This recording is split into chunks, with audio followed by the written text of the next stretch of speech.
Hey, this is Matt. Once again, welcome back to the video. There's another paid request, this time for Fadi. Thank you so much for that. For those interested in requesting any type of videos or topics, commentaries, reviews, re-reviews, reactions, whatever, feel free to send it either directly to my PayPal or join my Patreon. Both links are down below in the info box. I also have a second YouTube channel in case anything happens with this. I also have a channel on the Odysee website that has these videos archived and has some other older videos that's only on that site. So feel free to check that out if you want. But this time, we're talking about the 1999 film Wild Wild West. Now, Will Smith had a choice. He did this or he could have done The Matrix. Now, in retrospect, I'm glad he did this because I like Keanu Reeves in The Matrix. I prefer Keanu Reeves in The Matrix. I like The Matrix trilogy.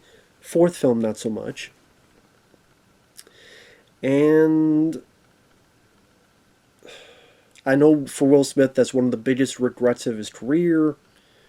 Well, it's not the biggest regret. The slap would be the big regret, but this is one before that, this is one of the biggest regrets.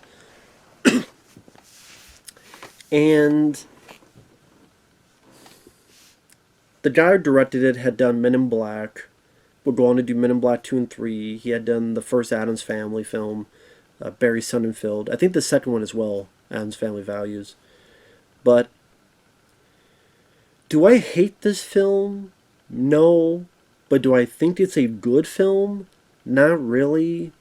It's one of those movies that when I first saw this, I believe it was on VHS tape, and I had heard from, even at the time, this is the worst movie ever, man. This is the worst movie you'll ever see, man. And I would watch it and go, it's not good, but with some of the eye candy, some of the set pieces, I like Will Smith as an actor. I liked Kevin Kline as an actor. It's just together, they don't mix well. But solo, they're fine. I like the song at the end. It's actually my favorite Will Smith song. If I have to pick a favorite Will Smith song. Just not big on Will Smith music, but I did like, I thought it was very kitschy. With the Wild Wild West, G West, Desperado, Rough Rider. No, you don't want none of this, none of this. You know. I always liked the beat to it. I always liked it actually over the Men in Black song, let alone the sequels. Kevin Branagh is having the time of his life in this movie. It was great to see people like Ted Levine in there, who's in Sounds of Lambs or The Mangler, personal favorite of mine. And like I said, there's some entertaining set pieces. The whole bit with the saw blade and our two characters going through the cornfield. There's a nice wide shot where the two are splitting up and the things cut through the pieces of corn. The whole spider in the third act, I mean, it's, number one, it's interesting, it's different, and it's also funny because of the whole Kevin Smith, John Peters story, because John Peters produced this film, and John Peters before that was going to produce a Superman movie, and Kevin Smith was hired to write it and had to talk to John Peters, and John Peters was adamant to have a big giant spider for Superman to fight the third act, because as John Peters said it, spiders are the fiercest insects in the animal kingdom. Now, granted, a spider isn't an insect. It's different, but John Peters, that's a secret between us and him. And I think he also wanted, he tried to get a giant spider at the end of, I think it was another movie too, but he finally did with this. So, I always chuckle because as much as I don't like Kevin Smith nowadays, I do like his old stuff. I do like his old material. I do like that story. It's a fun story on An Evening with Kevin Smith. So I still enjoy that. And I get a smile out of seeing the giant damn spider at the end. It's one of those films where I never saw the TV show. So I have no frame of reference. the music's by Elmer Bernstein, and he is trying to, who did the original Ghostbusters. He is trying to capture, because I think he did westerns back in the day, and trying to capture that feel of those old school westerns. Selma Hayek is here to look pretty. That's really her job, is to look pretty, and she does. She looks very pretty. It's one of those, as it's going along, I'm not that bored because it's either some type of eye candy or some type of interesting gadget or some kind of, what the hell? Like, there's always something going on. But in terms of story, not much to say about that. Or maybe there is. We'll see. And as a comedy, it's just not that funny. As a comedy, it's just not that funny. It's a lot of either tired gags about people dressing up in women's clothes, dressing up in drag, whether it be Kevin Kline near the beginning of the film, Will Smith near the end of the film. That's a gag that just wasn't funny to begin with, and just they bury that 6 feet under the ground.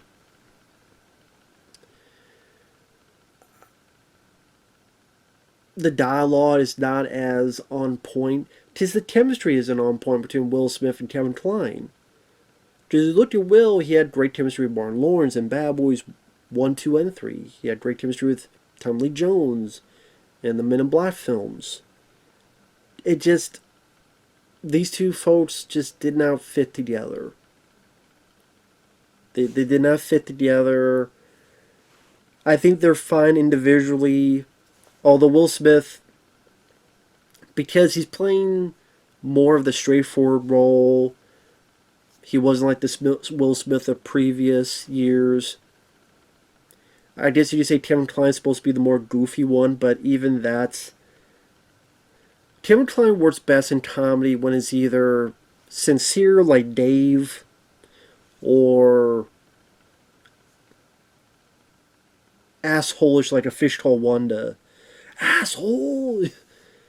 It didn't fit. It did not fit the best in terms of... And it's a bit disappointing with the script, because the guys who wrote the script... Like Jim and John Thomas came up with... Jim and John Thomas, the guys who wrote Predator and Predator 2, they came up with the story. And then S.S. Wilson and Brent Maddock, who helped write Tremors, they worked on the screenplay, as well as Jeffrey Price and Peter S. Seaman. I'm not making a joke, that's what it says. Okay, well, there's people's named Seaman. Seaman. So, I mean, it is what it is. But, I don't know if it's just they got a lot of notes. Like, you assume if John Pierce wanted the big fucking spider at the end, they probably got more notes, not just that note. So this is probably one of those films made by committee, kind of like Batman and Robin, although I'd rather watch this than Batman and Robin. Made by committee, do this will work, to try to manufacture a product instead of a genuine film. I would love to hear the behind the scenes on this. I would love to hear... See, I would love, like, box office bombs like this. I wish there was a series where every week people had to be as fucking honest as they could to talk about what happened when this film bombed. Like, what led up to that. But, you'd have to find people being brutally honest. And willing to talk, of course. So as the movie starts off, you have the scientist who gets his head cut off, and Ted Levine gets it. And that's where you get the opening credits. Which sound fine until they try to do that urban beat. I don't know what you call it. Because it sounds like a classic Western, and it's cheery. But then, it's like as soon as Will Smith, it's like, we'd have boom, it's like, why even do that in the first place? Just have it score like a Western, through and through. That's when it works the best.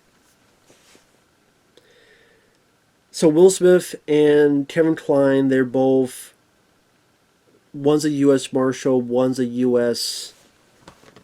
I forget what his one's a U.S. Marshal, one's a U.S. something. I forget. U.S. Army. I think U.S. Army, U.S. Marshal. Anyway, they're trying to both find Ted Levine's character. They try to get information out of him.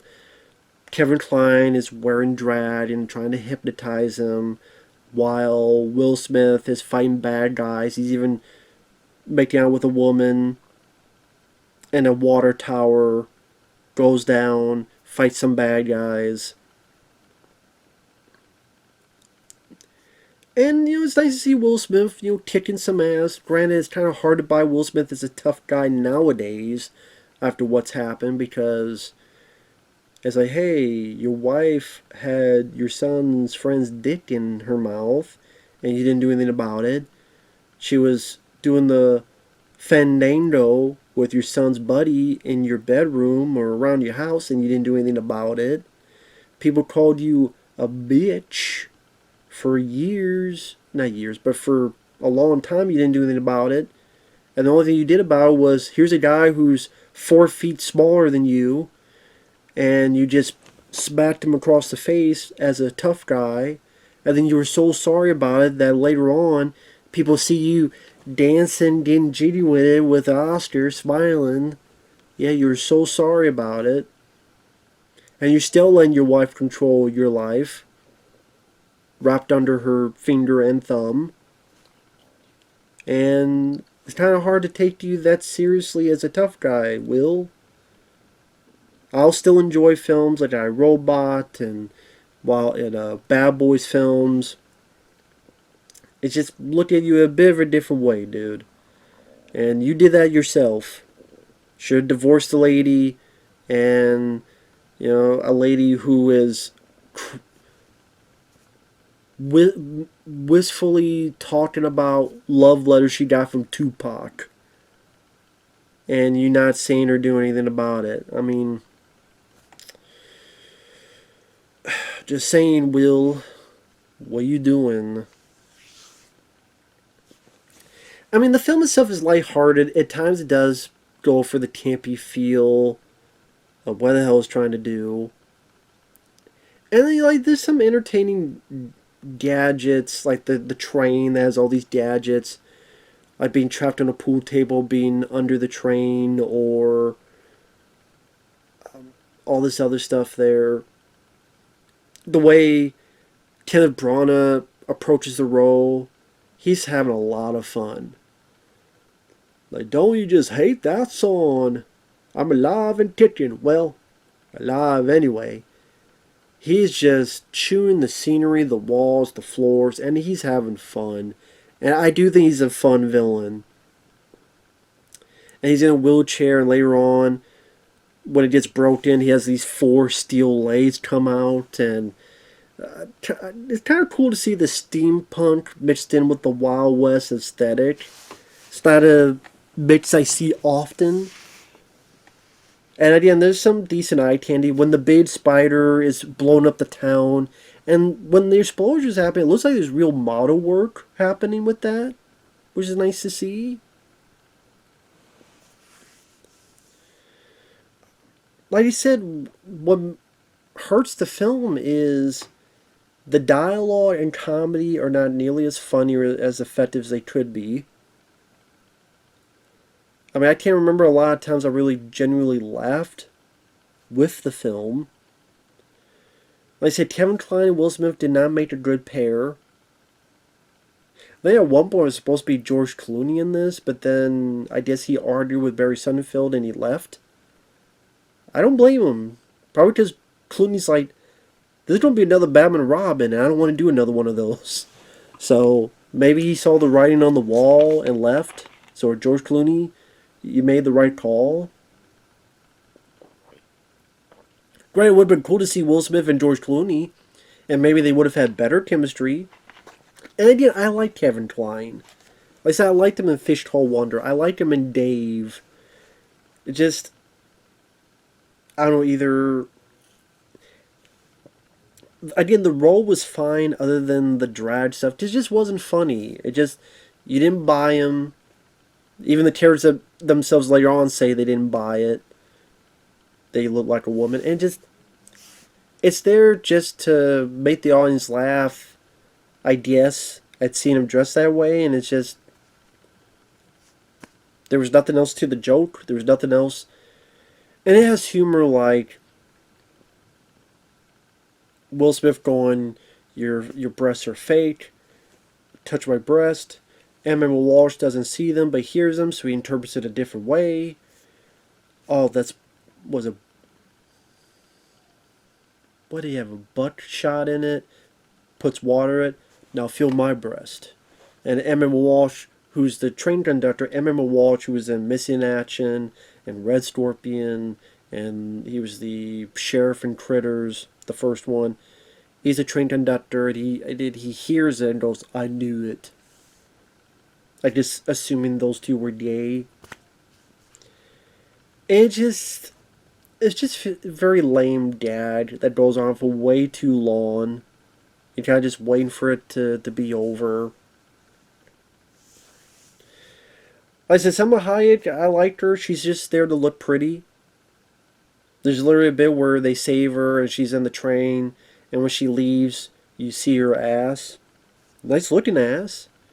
And it's the did jokes where Kevin Kline's like, she's a breath of fresh ass. What did he say? He said she's a breath of fresh air. And then Will Smith's like, let's get some shut ass. Which part of me feels that's kind of funny, but part of me feels like that's... like, if that's the best joke you could come up with, we're in trouble type of thing. And Salma Hayek's character, at times, I just didn't understand her character. Where she would do, like, these really stupid things. To the point, when I first saw this, I thought she was with the villain. I thought that was going to be the twist. She's with the villain all alone, and she's a bad guy. Because she knows these cue balls can do things. She was there when Kevin Kline explained it. Maybe she was. I swear she was. So, when the bad guys have a train coming up against their train, she, like, gets scared, and she grabs it, and he's trying to get it, and, no, I cannot go back. She's just acting like this. She hears a knock in the door, and she immediately uses it. So she did know. She uses it, trying to find out it was Will Smith, and they all get knocked out and caught because of her dumb sorry ass of a character. And it's like, why is this character acting this way? That's why I thought, okay, she's just acting like this as a front for working with the bad guy and being a turncoat, being a traitor, a spy. I thought there was something else going to, other than her father is a scientist. But no, there's really nothing else. It's just, she just seemed like a really idiotic character. Which was strange, because Linda Fiorentino, like, she didn't seem like an idiot character in Men in Black. And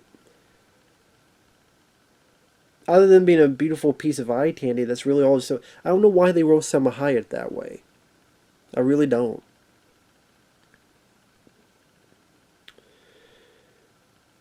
And again, I know people are like, well, why aren't you ranting on this, Matt? Because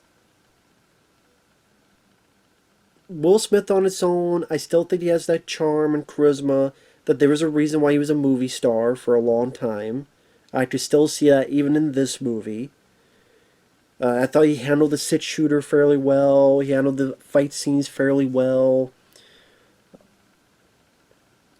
Other than some bits in Bad Boys 1, in a way this is the most we get to see him physically in fisticuffs. Like later on against Kenneth Branagh's henchmen, where he's got to get a chain and hit two people at the same time, or beat someone up with a shovel, or... I like the bit where the guy's made of metal and he hits him in the junk and there's nothing. And Will's like, no! I did like that. scene. I thought that was a very funny scene. That's one of the few that did make me chuckle, genuinely chuckle. I do think, like I said, the when they're caught and they have this stuff on their neck and they have to go through the cornfield and the saw blades.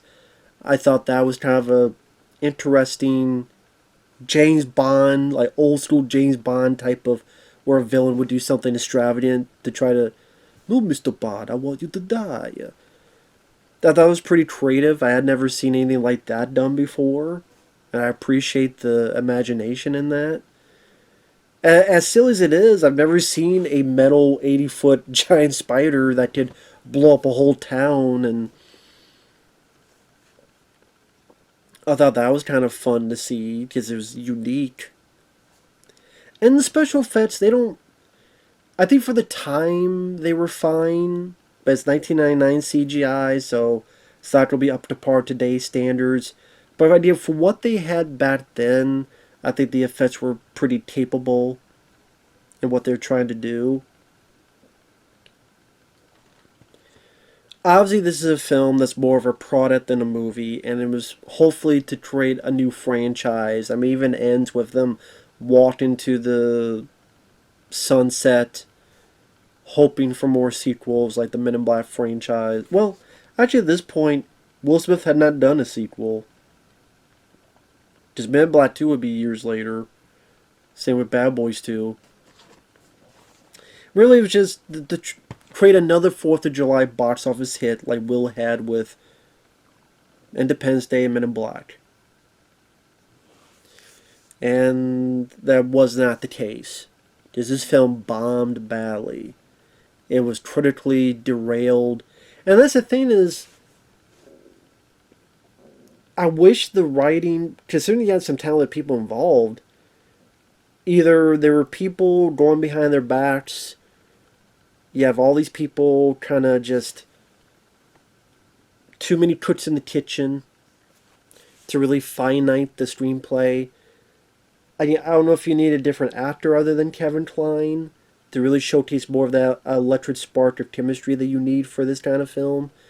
Write more to Selma Hayek's character. Kenneth Branagh is fun. Don't touch him. That sounds wrong. He's very entertaining. I wish Ted Levine was in the film longer.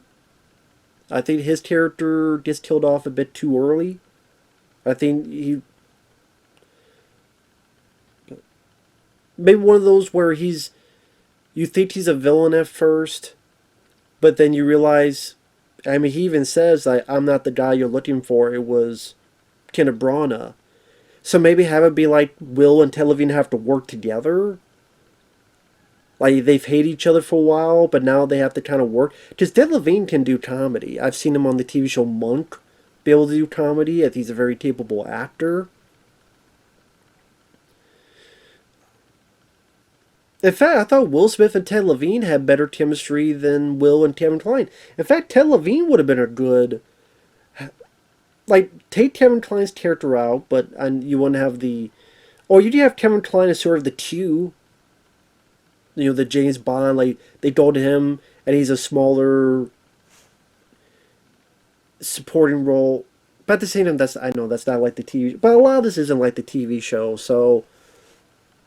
Even the guy who starred in the TV show hated this movie and said it was a piece of shit, so it deviated enough, so you might as well keep going. And you'd have like a guy who's a southerner, but then, you know, there's more to him, and you show that maybe a little bit more to Will Smith, a little bit more to Ted Levine's characters, where they actually have more in common than they realize, and they have this hatred at the beginning, but then shows that, you know, ultimately we can work together, and that's the way we can overcome. And I don't know, I guess I'm looking too deep into that for Wild Wild West, but I think that could have been, you'd have to write it well, but that could maybe be a more potentially interesting combination and story between the characters compared to what we got. But like I said, Is it one of the worst films ever? Not even close. I think that's why. It was when I saw this, even when I rewatched it, it was the lowest of low expectations. I went, okay, I did get some eye candy time. It's like how maybe some people view some of the later Fast and Furious films, like Fast 9 or you know, Fast and Furious 4. I like Fast 5 and 6 and such, but like some of those later, like Fast 9, maybe how some people like that, or some people view Transformer films, they just looked at it as eye candy, and maybe that's how I feel with this, where Will Smith I don't mind, and Kevin Kline by himself I don't mind, Selma Hayek is pretty, the Wild Wild West song is catchy, Kenneth Branagh is just having a ball, some of the set pieces, which I'm repeating myself, I know. I just, the script and the chemistry and that needed a lot of work. I think that needed a lot of work.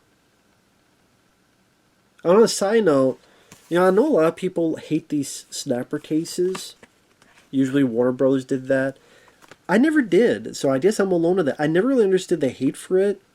I know people say it's hard to put on a shelf. It was never hard for me to put on a shelf. And I like how they feel sturdier. They feel like they're not going to fall apart in my hands. I also like that you're able to do this. And I say the cardboard feel just feels stronger, more sturdy to me. And I know some people say these things break off. It never has for me. And a lot of these I've had for, 10 years, so they said. So I like these snapper cases. And this has features, but it's from back to the day. HBO First Look, Will Smith's music video, Enrique Iglesias' music video, commentary from Barry Sonnenfeld, some still galleries, a trailer. So, yeah, this film, like I said, was a massive bomb when it came out. Humongously massive bomb. And I can see why. This is not a film I would defend. This is not a film I think is underrated. But what I was getting at is, do I think it's Will Smith's worst film? No. I think After Earth, or as I call it, Afterbirth, is way worse. I think Gemini Man is worse. Because I did get more entertainment. I think this film is a lot less boring than Gemini Man.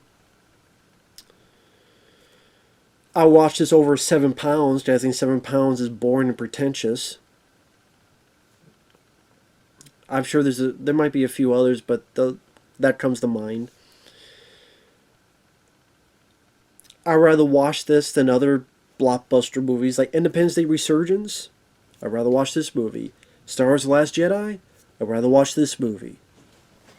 Like, this or Independence Day Resurgence, I'll pit this. This or The Last Jedi, I pit this. This or Captain Marvel, I'll pit this. Even 1999 films. The Haunting. Remember that? With Liam Neeson and Catherine Zeta-Jones. I'd rather watch this than The Haunting. It didn't come out that year, but the Psycho remake that came out in 1998. I'd rather watch Wild Wild West then. So there's many, many other worse films. Doesn't necessarily make it a good film, but if I pop in and watch it, that's kind of reaction. What you would call a time waster. But it could have and should have been much better. So, again, I do like that song. West, G West, Desperado, Rough Rider. No, you don't want none. Very catchy. The Wild Wild West. But yeah, it's not a classic by far. It does have its issues and problems. I'd love to hear the making of this. What transpired with that. But with that said, thanks for watching. We'll see you guys later. Bye-bye.